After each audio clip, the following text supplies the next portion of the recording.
A paz do Senhor, querido irmão do canal EBD em Foco. Meu nome é Thiago Rios e eu sou comentarista aqui do canal EBD em Foco, da editora CPAD da lição de jovens. Hoje nós estaremos dando início a esse trimestre maravilhoso, o primeiro trimestre do ano de 2019.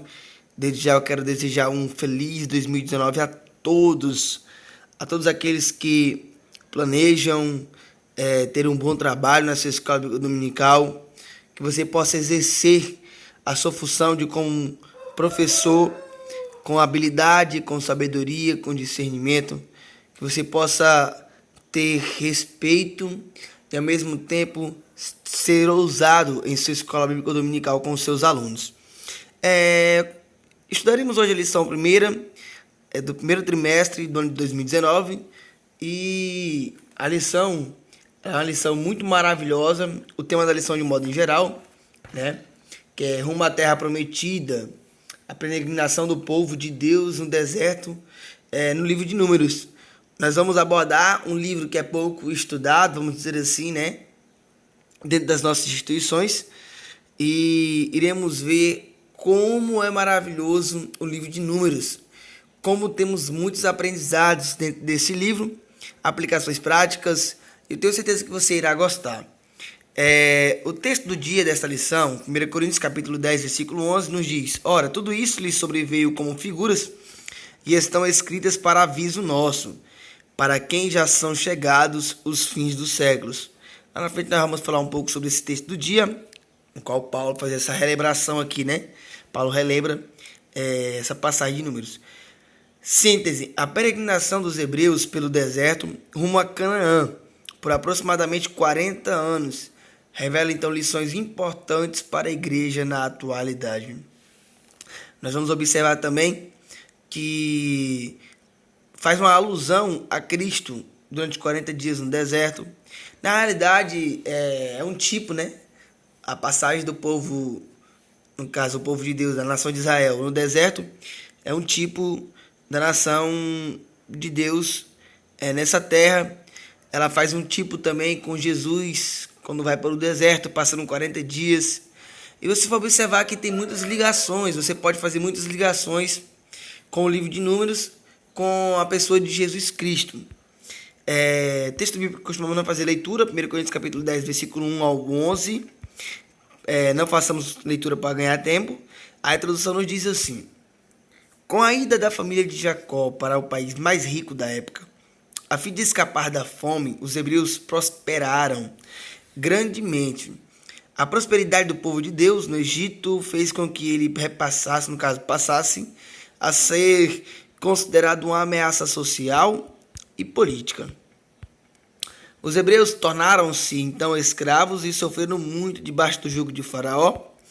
E Deus, ele por intermédio de Moisés, liberta a nação de Israel da escravidão. E após a travessia do mar, ele guia-os pelo deserto rumo então à terra prometida.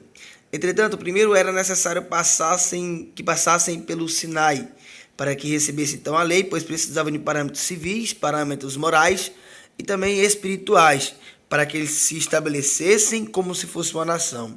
E depois de caminharem pelo deserto por cerca de 40 anos, quando toda aquela geração adulta que houvera sido escravizada morreu, eles chegaram ao seu destino final. Diferentemente de outros povos, os hebreus então não sucumbiram diante de Faraó e das muitas aflições do deserto. E Deus queria então preservá-lo para si.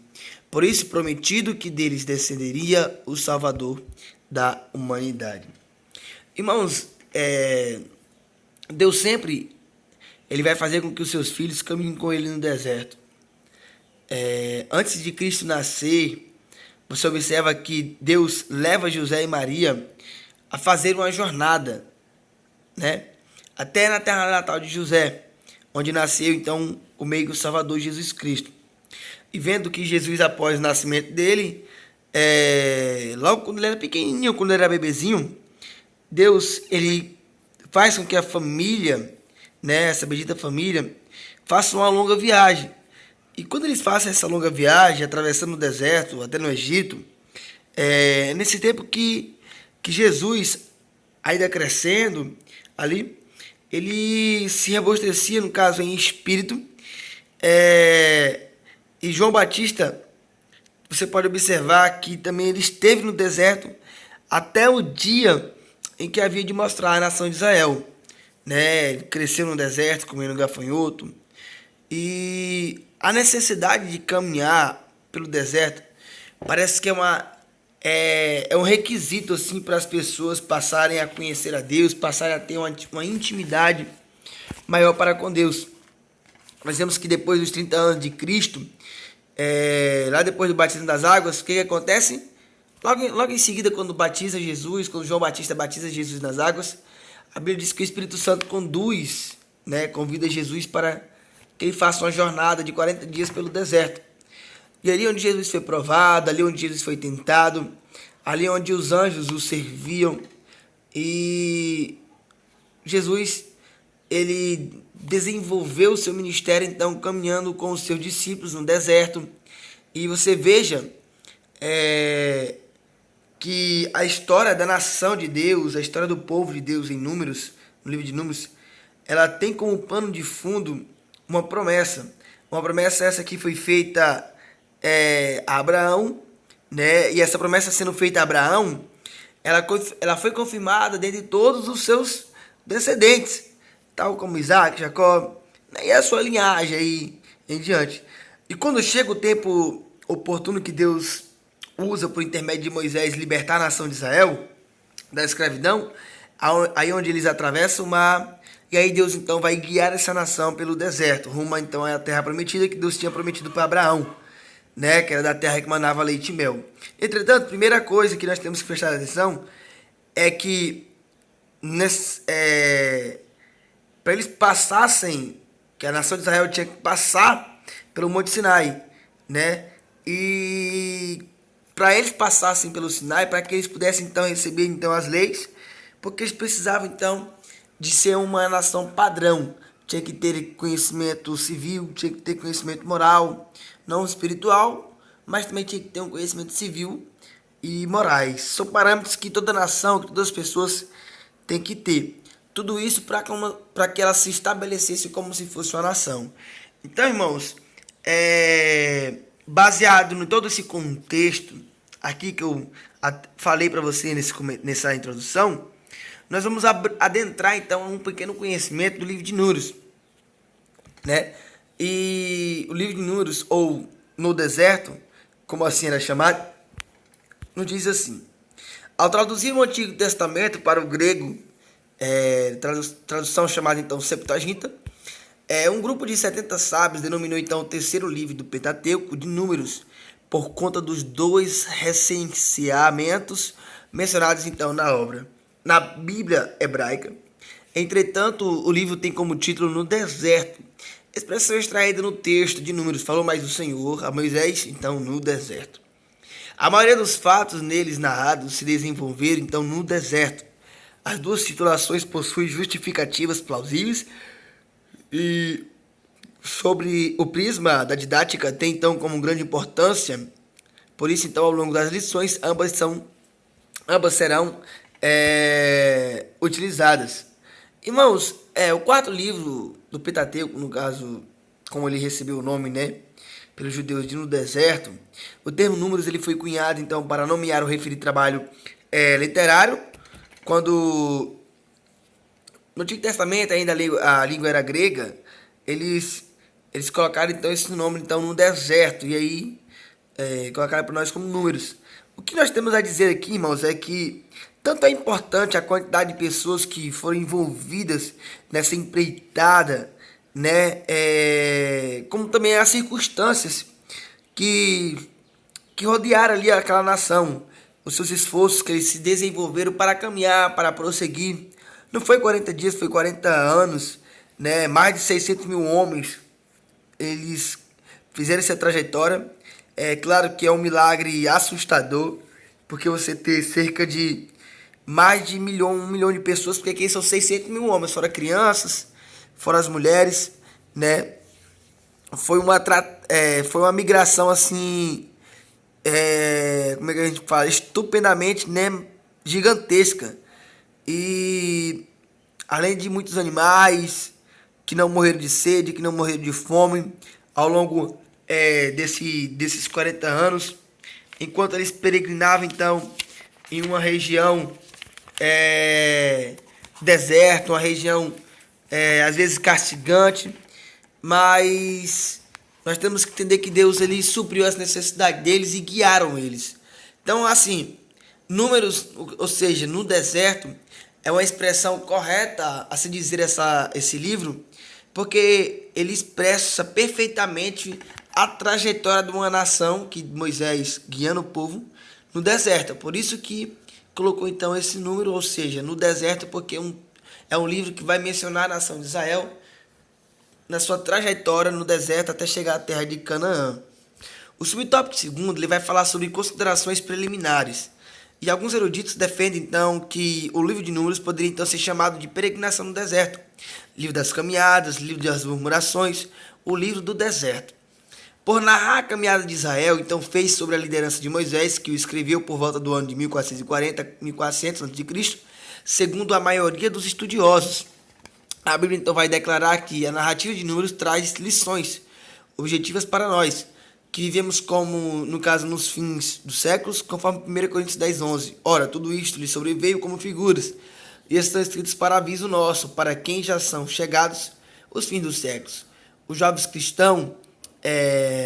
cristão, no dia a dia, quando se depara então com um convite ao pecado, deve então rapidamente se lembrar de uma geração que morreu no deserto, porque cedeu então às inclinações carnais e aos apelos mundanos. Olha só, interessante.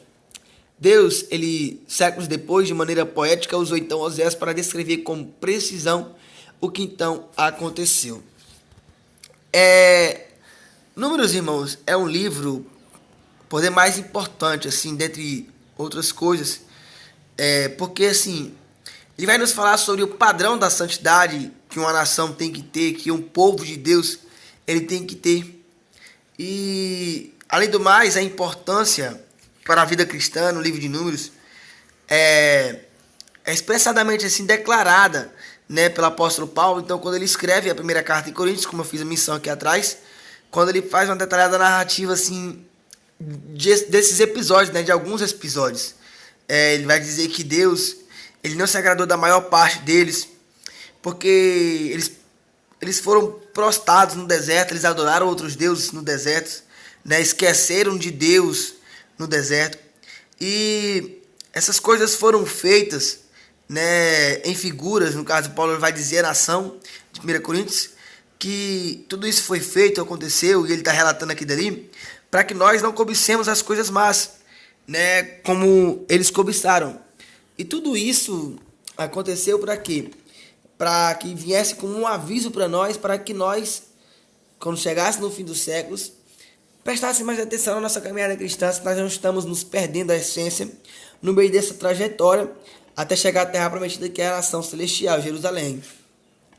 Então, diante de tudo isso, a leitura desse livro maravilhoso, que é o livro de Números, vai nos revestir de uma grande relevância. Por quê? Porque não vai ver, né, não vai visar apenas sobre um conselho de ordens dada por Deus em forma de mandamentos, mas o que?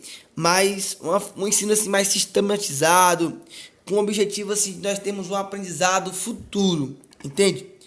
E vendo então esse caráter de um Deus amoroso, de um Deus bom, mas também nós vamos observar um caráter de um Deus que foi justo, um Deus que foi santo. Deus ele não vai, na realidade Deus ele não queria o fim, né, dessa nação no meio do deserto, amém?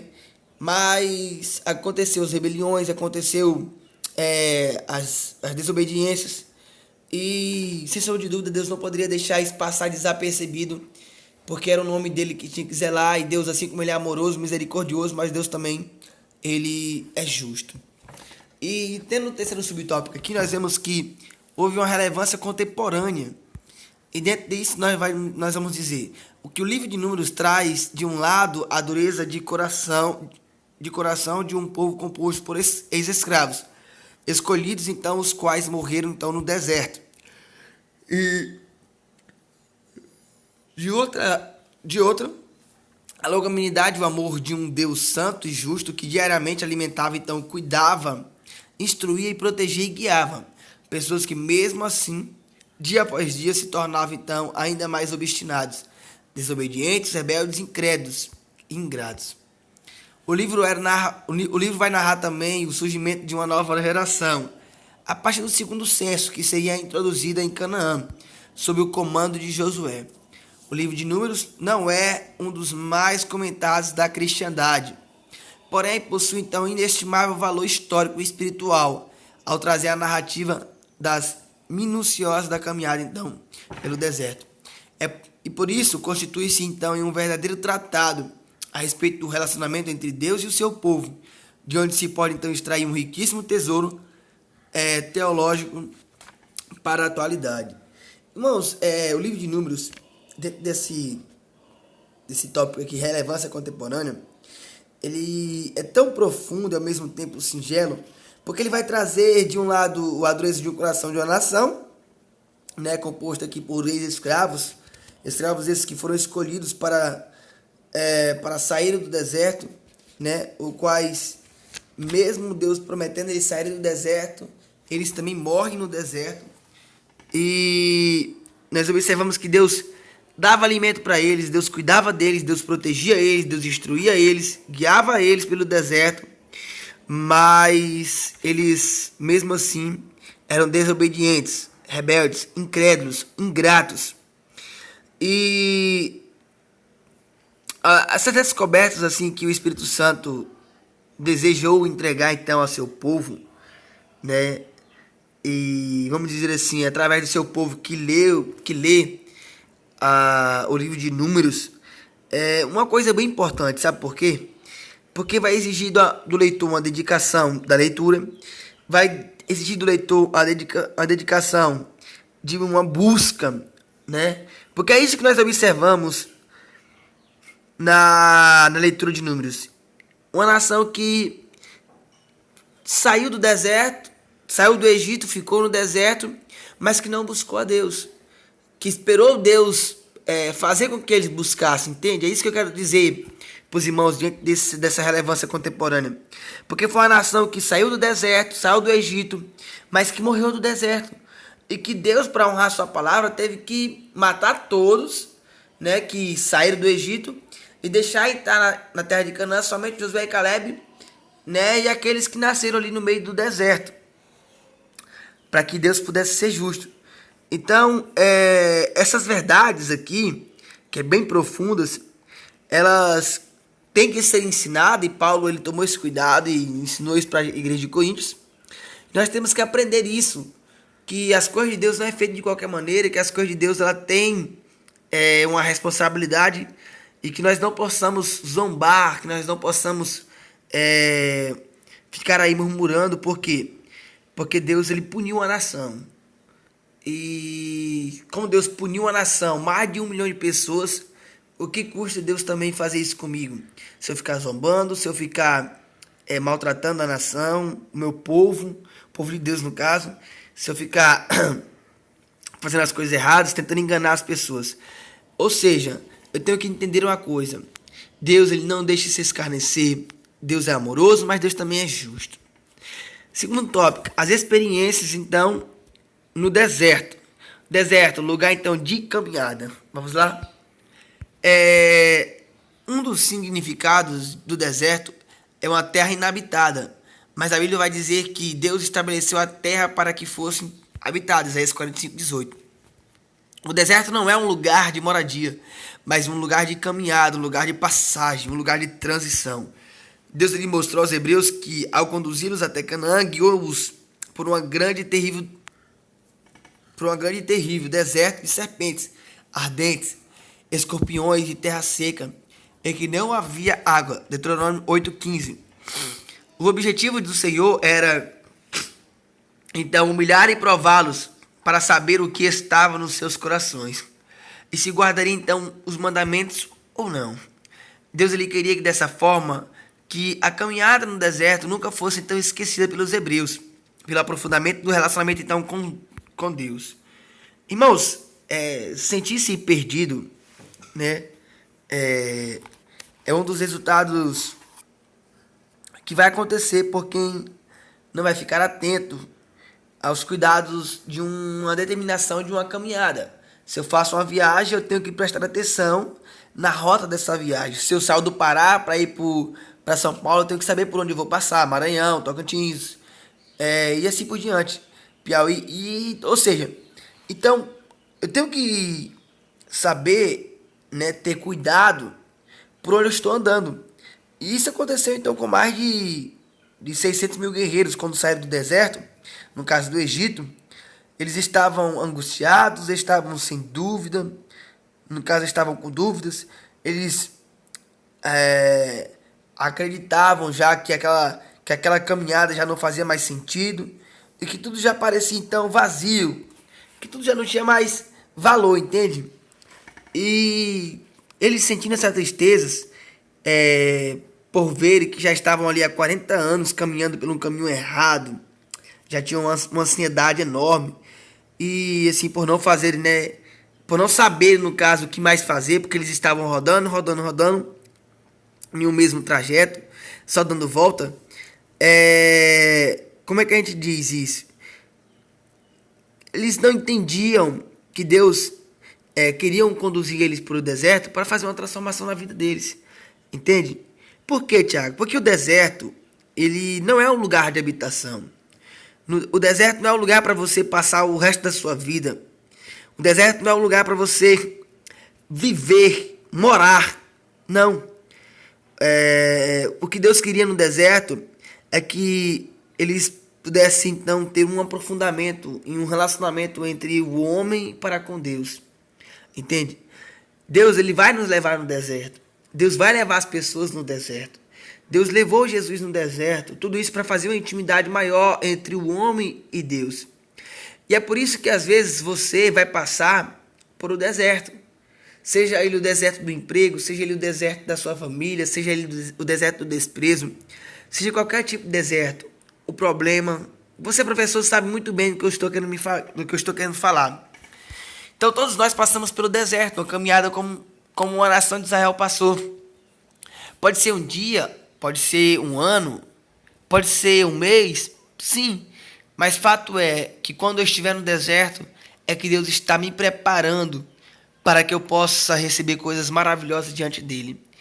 Deus quer que eu me aproxime ainda mais dele. E é por isso que ele faz-nos caminhar pelo deserto, para que nós possamos ter um grau de intimidade ainda maior para com ele. E desertos é um lugar de treinamento. A caminhada pelo deserto sacudiu então as estruturas morais e psicológicas dos hebreus, sendo que ali foi revelado o caráter deles, desnudadas as intolerâncias expostas à espiritualidade. Jesus também, antes de começar o seu ministério, foi pelo Espírito Santo conduzido ao deserto para ser experimentado. Ninguém está livre desse período de caminhada, no qual a proporção que a escassez se manifesta, Deus então treina então o seu povo. Atribui-se então a William Shakespeare a seguinte frase: quando o mar está calmo, qualquer mar navega bem. Parafraseando, sem problemas e pressões, qualquer pessoa reage com tranquilidade, mas isso não traz nenhum mérito. As pessoas como os barcos foram feitas para abrirem caminhos nos mares tempestuosos da existência. Assim, se os indivíduos com os barcos nunca forem testados em condições de estresse, nunca então serão confiáveis, pois, em regras, as longas travessias então apresentam muitos perigos. Irmãos, todo atleta, ele sendo um empreendedor, artista plástico, profissional, enfim, qualquer pessoa que deseja se destacar na atividade no qual está realizando, a primeira coisa que ele tem que acontecer, ele tem que se submeter a um intenso processo de preparação. Porque a caminhada no deserto, né, ela vai servir então como a etapa, entende? Como a etapa de preparação.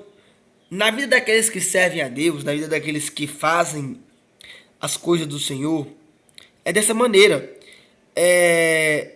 Nós vamos ter noites escuras, vamos ter momentos permeados por traições, por negações, decepções, vamos sentir dores. Isso faz parte de um treinamento, né, de Deus. Mas não vai acontecer somente em momentos ruins. Esses momentos acontecem para que surjam momentos alegres, entende? E tudo isso vai viver, tudo isso nós vamos viver de forma intensa. E isso vai fazer com que nós não possamos jamais esquecer disso, momentos inesquecíveis. Mas você tem que entender que isso vai ter um fim. Nada é para sempre. O deserto não é morada. O deserto é um lugar de passagem. Entende? Ninguém vai viver no deserto para sempre. É no deserto que nós treinamos a nossa vida. É nos momentos dificultosos que nós aprendemos sobre um pouco mais ter intimidade com Deus. Amém? Esse segundo subtópico aqui, irmão, o segundo tópico, ele é um tópico que bem fácil de você explicar na sua aula. Então não tem tanta dificuldade, não tem tantas coisas para mim ficar mencionando aqui, porque você pode fazer muitas aplicações dentro disso. É tanto que o terceiro subtópico, ó, deserto, lugar de milagres. Olha só, está escrito então que Deus ele fez prodígios e sinais na terra do Egito, no Mar Vermelho, no deserto por 40 anos. No período de maior provação da descendência de Abraão, existiram então mudantes milagres. Quando ia então faltar água ou comida, desculpe irmãos, sempre havia então uma provisão extraordinária.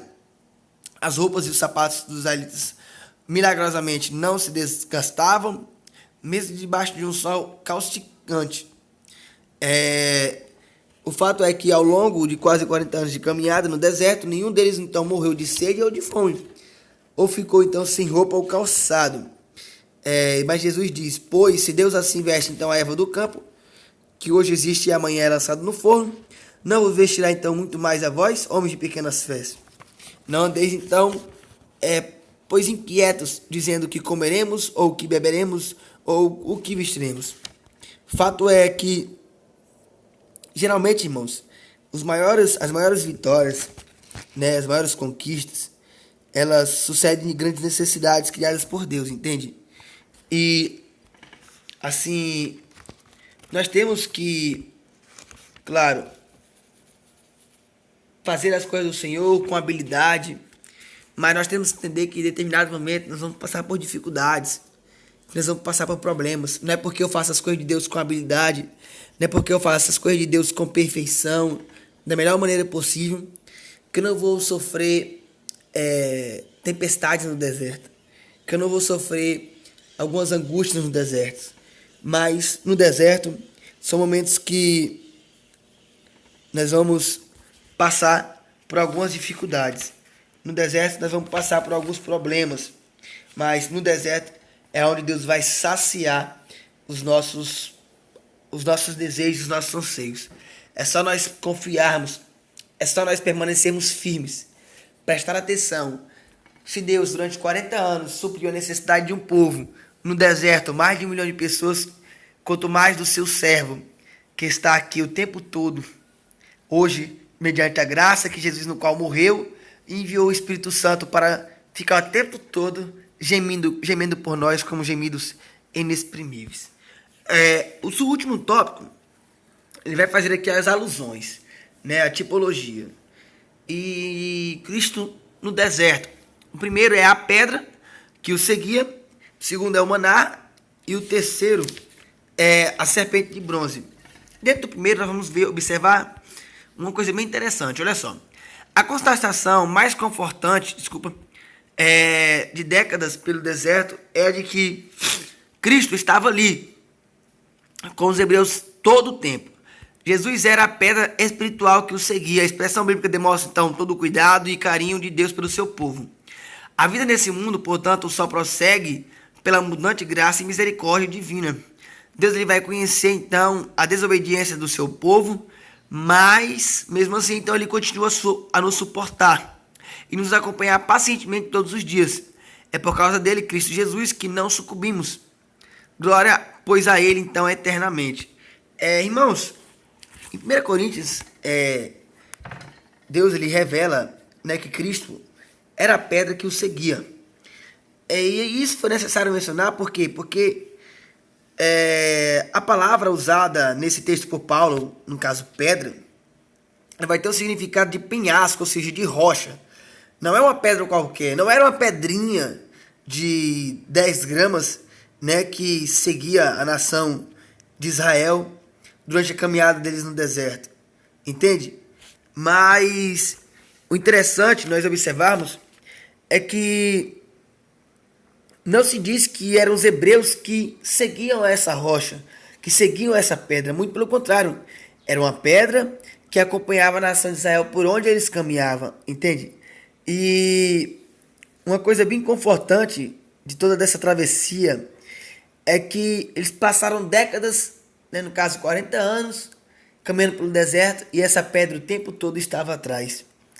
E fazendo a tipologia aqui, é Cristo estando juntamente conosco o tempo todo. O tempo todo Cristo esteve com aquela nação. E curiosamente, mesmo Moisés sabendo a realidade profunda das coisas espirituais à sua volta, ele por arrogância, ele feriu a rocha. É como que, e alguns estudiosos até dizem, né, que mediante a palavra de Deus, que Moisés ele só viu a terra prometida, e por ele ter ferido aquela rocha, né, por 2 vezes, a Bíblia diz que ele só viu a nação, no caso da terra prometida. Ele não chegou a entrar, Deus só chegou e mostrou para ele, mas Deus não deixou ele entrar na terra prometida. Fato é que inúmeras vezes nós ferimos a pedra, no caso a rocha, que é Cristo. Inúmeras vezes nessa caminhada nós ferimos a presença de Cristo, nós ferimos a pessoa de Cristo, nós desprezamos a pessoa de Cristo, entende? Só que mesmo assim Cristo está o tempo todo atrás de nós, nos estendendo a mão e nos oferecendo a salvação eterna. A segunda coisa que fez alusão aqui, que o comentário da lição trouxe, foi o maná. E em João 6, 48 e 51, Jesus ele então vai identificar esse maná como maná, que alimentou então os israelitas no deserto pelo tempo de peregrinação. A princípio eles aceitaram aquela provisão diária de comida, mas em seguida o povo então não teve mais vontade de comê-la. Então começaram a chamar o maná de pão do céu, pão tão vil. Mesmo com todos esses desprezos, todas as manhãs, por quase 40 anos, continua então chovendo comida da parte de Deus. Quanta humildade da bondade da parte do Senhor. E não é porventura o que acontece continuamente nos dias atuais. Muitas pessoas, inclusive cristãs, desprezam e ridicularizam a bendita palavra de Deus, preferindo então os pratos da culinária do Velho Egito, cheio de temperos que fazem mal. Ainda assim, o Senhor, cheio de compaixão, continua então batendo a porta, dizendo: eu quero cear com vocês. Irmãos, está escrito na palavra do Senhor que durante 40 anos os israelitas eles tiveram, né, maná para comer. Eles tiveram isso até chegar então à fronteira de Canaã. E de forma diária, né, cada pessoa ela tinha que colher 2 litros de maná. E isso vai dar ali uma soma ali de, como tinha 600 mil soldados, cerca de uns 58, vamos dizer assim, né, 0,4 bilhões de litros de maná foi distribuído naquela nação. Olha só, o maná ele foi, sem sombra de dúvida, uma grande bênção para os hebreus. Só que eles eram imperfeitos, né? Não era imperfeito. O maná, ele dava o gosto, né, para a nação de Israel, um gosto de, no caso, hoje eu quero comer cebola, então Deus fazia virar o gosto de cebola. Hoje eu quero comer carne assada, Deus fazia virar gosto de carne assada, né? Mas o que eu quero dizer com isso? É que esse maná, rapidamente eles estragavam, correto? Dentro de 24 horas ali eles estragavam, ele tinha uma validade muito pequena. Então, Deus todos os dias tinha que mandar esse pão do céu. E aqui nós temos aquela alusão que Jesus fala que Moisés, ele enviou o pão do céu, sim, mas era um pão que tinha validade. E depois Deus, ele envia o pão do céu, que é um pão sem validade, que é Jesus Cristo, que é o pão da vida. E você vai observar que assim como a pedra fazia uma tipologia de Cristo, o maná também faz. Porque o maná serviu para alimentar a nação de Israel no deserto. E Jesus serve para alimentar a nação de Deus aqui nesse deserto, até quando Jesus voltar para buscar-nos para a terra prometida, que é a terra de Jerusalém, para morarmos com ele. O que eu quero dizer é que cada subtópico dele vai fazer uma alusão de Cristo. E aqui nós vamos ter o terceiro subtópico para concluirmos, que é a serpente de bronze. E essa serpente, em João 3,14, Jesus vai declarar que a serpente de bronze que foi levantada por Moisés no deserto era um tipo dele também. E esse objeto de metal era a alternativa de cura para todos aqueles que fossem mordidos pelas serpentes venenosas no deserto. A desobediência do povo suscitou então aquele juízo divino. Isso vai revelar que o deserto é um lugar perigoso, mas se o caminhante estiver sempre olhando para Cristo, não sofrerá dano irreversível, mortal, ainda que sofra então alguns revés. Irmãos, o último dos tipos messiânicos que, no caso, o comentarista da lição aqui usou para abordar nessa lição, que é a serpente de bronze, é um objeto de metal, né? Que esse objeto servia como alternativa de cura para que todos aqueles que fossem então mordidos no deserto por alguma serpente venenosa, né, pudessem então ser curados. Isso é um tipo messiânico, né, tanto da pedra que seguia, que indicava a eternidade, a onipotência, a força, indicava a segurança que Deus providenciava diante de Cristo. O maná serviu como qual o sentido que o maná pode trazer-nos? Ele traz-nos a lembrança que Cristo é aquele que vai nos alimentar, que Cristo é aquele que vai nos nutrir, que Cristo é aquele que vai dar vida ao seu povo dia após dia. Já a serpente de bronze, ela vai fazer-nos emergir então a revelação de que aquele que desceu do céu, ele vai ter que sofrer, mas também será enaltecido. Aquele que desceu do céu, ele vai sofrer, mas também ele vai ser exaltado. Porque da mesma forma que a serpente de metal foi fixada sobre um haste, porém não ficou no chão, mas foi exaltada sobre todos que estivessem observando. A conclusão, eu vou só fazer a leitura para nós encerrarmos, que eu fui um pouco mais lento durante essa lição. Vai nos dizer assim, que o livro de Números retrata então de forma diversificada os altos e baixos ao relacionamento entre o povo de Israel e o Criador durante a caminhada pelo deserto. Ele vai revelar também que há constantes advertência do Senhor a respeito da necessidade da santidade. Podemos então perceber que é perigoso viver fora do padrão do Senhor e que é uma bênção ter um coração alinhado ao dele, como aconteceu então com os crentes de Josué e Caleb. O que nós temos que prestar atenção nessa lição, irmãos? Muitas coisas, mas dentre elas, que Deus ele leva a pessoa ao deserto para testar, para treinar, para capacitar, para que possa chegar em uma terra prometida. E que nós não possamos ficar murmurando, assim como a nação ficou murmurando no deserto durante 40 anos. Deus supriu as suas necessidades, Deus enviou o pão do céu, Deus colocou as nuvens para evitar que eles fossem castigados pelo sol. Durante a noite, colocou coluna de fogos. Deus supriu a sua necessidade no deserto, entende? E Deus não vai ser diferente assim conosco nos nossos dias. Deus sempre vai suprir a necessidade do povo. Que Deus em Cristo nos abençoe. E no próximo domingo já vai ser ensinada a segunda lição. Portanto, você que gosta de aprender um pouco mais antecipado a sua lição, agora domingo, amanhã, você já pode estar estudando a segunda lição, que eu vou fazer o comentário da segunda lição para dar já adiantamento, então, no seu conhecimento, porque durante a semana eu não estou tendo muito tempo, estou sendo muito ocupado nos meus afazeres, né?